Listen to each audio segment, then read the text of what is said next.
আসসালামু আলাইকুম। দুর্দশাগ্রস্ত এক ব্যক্তির জীবিকার একমাত্র অবলম্বন দোকান সদৃশ ভ্যান গাড়িটি সম্পূর্ণরূপে ব্যবহারের অনুপযোগী হয়ে যাওয়ায় নাম প্রকাশ অনিচ্ছুক শ্রদ্ধাভাজন ব্যক্তিত্ব মহান আল্লাহর নির্দেশিত বিধান পালনের মাধ্যমে একমাত্র আল্লাহর সন্তুষ্টি অর্জনের উদ্দেশ্যে জাকাতের অর্থ প্রদান করে তাকে একটি নতুন দোকান সদৃশ ভ্যান গাড়ি এবং তিনি যে সকল দ্রব্য সামগ্রী বিক্রি করতেন সে সকল যাবতীয় মালামাল প্রদান করে একটি পরিবারের জীবিকার স্থায়ী অবলম্বন করে দিলেন। জাযাকাল্লাহ খায়ের। আল্লাহর নামে আমরা এখন এই দোকানটি দ্রব্য সামগ্রী দিয়ে সাজিয়ে দেব।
ইসলাম আমাদের দিয়েছে একটি ভারসাম্যপূর্ণ সর্বোত্তম জীবন বিধান জাকাত ব্যবস্থা।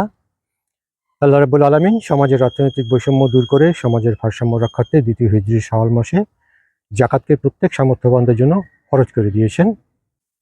জাকাত আদায়কারী সম্পর্কে পবিত্র কোরআনে আল্লাহ তাআলা নিজেই বলেছেন, জাকাত ঈমানের একটি অপরিহার্য অংশ যা ঈমানকে পরিপূর্ণ করে তোলে। জাকাত সম্পদের ময়লা দূর করে এবং আদায়কারীর আত্মাকে পবিত্র করে এবং তারা আখিরাতে মহান পুরস্কারের অধিকারী হন, সমাজের কল্যাণে গুরুত্বপূর্ণ ভূমিকা পালনে উৎসাহিত করে। আল্লাহ তাদের জন্য মহান পুরস্কারের ওয়াদা করেছেন যা তাদের দুনিয়া এবং আখিরাতে কল্যাণ বয়ে আনে। তারা সফলকাম ও কামিয়াবিদের অন্তর্ভুক্ত হয়। জাকাত প্রদান আল্লাহর প্রতি অনুগত্য ও তার নির্দেশ পালনের একটি সুস্পষ্ট নিদর্শন। আল্লাহ তাদেরকে সফল ও জান্নাতের অধিকারী হিসেবে গণ্য করেছেন এবং তাদের জন্য রহমত ও বরকত বর্ষণ করেন।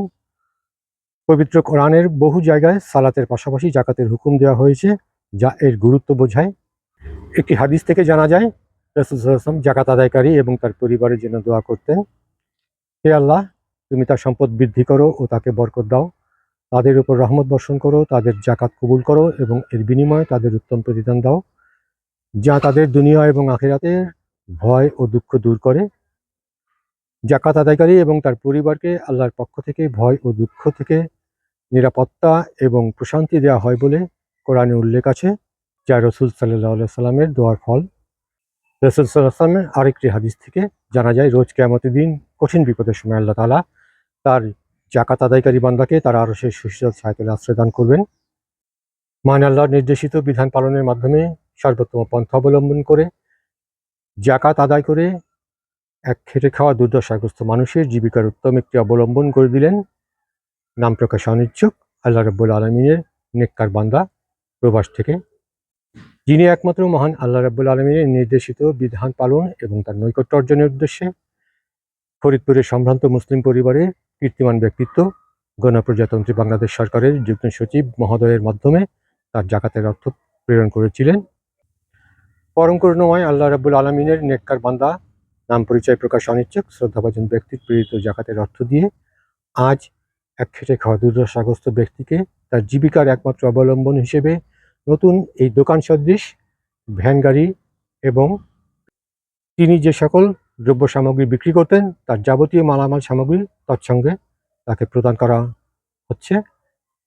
এই সকল দ্রব্য সামগ্রী ছাড়াও বর্তমানে শীতের প্রকোপ বৃদ্ধি পাওয়ায় তাকে একটি উষ্ণ চাদর প্রদান করা হচ্ছে। আসেন, আপনি আমাদের সামনে আসেন।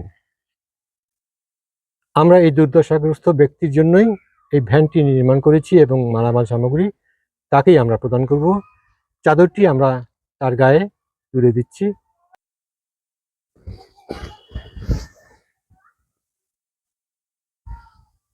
যেহেতু শীত, প্রচুর শীত, এই জন্য আপনাকে বাড়তি একটু উষ্ণতা দিতে আমরা এই চাদরটিও আপনাকে ভ্যানের সঙ্গে প্রদান করছি।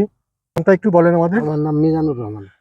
আপনি তো ফরিদপুরের চৌরঙ্গীর মোড়ে বিদ্যুৎ অফিসের গেটের সামনে একদম অকেজো একটি ভ্যান নিয়ে চা পান বিক্রি করতেন, বিস্কুট সামগ্রী ইত্যাদি।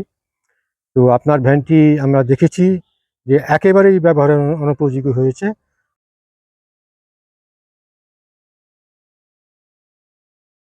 আপনি আমাকে বলেছিলেন, তার প্রেক্ষিতেই আপনাকে আমরা নতুন ভ্যান নির্মাণ করে এবং আপনি যা বিক্রি করতেন তার সকল সামগ্রী আমরা আপনাকে প্রদান করছি। আচ্ছা, আপনার পরিবারে কে কে আছেন? আমার এক ছেলে, এক বউ, আর একটা বোন আছে পাগল, আর হলো একটা বাস্তি আছে এতিম। এটা আমরা বুঝতে পারছি যে আপনার খুবই দুর্বিষহ অবস্থা, অভাব অনটনের মধ্য দিয়ে আপনার দিন যাচ্ছে। আপনার এই দুর্দশাগ্রস্ত অবস্থার কথা চিন্তা করেই আপনাকে এই উপার্জনের নতুন একটি অবলম্বন করে দেওয়া হলো। আপনার জন্য আমাদের দোয়া এবং শুভকামনা থাকবে। পরম করুণাময় মহান আল্লাহ রাব্বুল আলামিন তার এই নেককার বান্দার জাকাত আদায়কে কবুল করুন। আল্লাহ তাআলা তার ওয়াদা অনুযায়ী এই জাকাত আদায়ের প্রতিদান স্বরূপ তার বান্দার সমুদয় সম্পদকে হালাল করে দিন, তার সম্পদে অধিক বারাকা দান করুন, তার সম্পদকে বৃদ্ধি করতে করতে পাহাড়সম করে দিন, তাকে দুনিয়া এবং আখিরাতে অশেষ কল্যাণ দান করুন, তাকে এবং তার পরিবারের সকলকে সকল প্রকার আসমানি এবং জমিনি বালা মুসিবত বিপদ আপদ থেকে নিরাপত্তা দান করে প্রশান্তিময় জীবন দিন। মহান আল্লাহ রাব্বুল আলামিন তার নেককার বান্দাকে রোজ কিয়ামতের দিন কঠিন বিপদের সময় তার আরশের সুশীতল ছায়াতলে আশ্রয় দান করুন। খেটে খাওয়া এই মানুষটির জন্য আমাদের দোয়া এবং শুভকামনা থাকবে। আল্লাহ পাক তার রোজগারে বরকত বৃদ্ধি করে দিন, তাকে এই উপার্জনের মাধ্যমে সচ্ছলভাবে জীবনযাপন করার তৌফিক দান করুন। নাম প্রকাশ অনিচ্ছুক শ্রদ্ধাভাজন ব্যক্তির প্রতি আমার এবং এই দুর্দশাগ্রস্ত মানুষটির পক্ষ থেকেও অশেষ কৃতজ্ঞতা।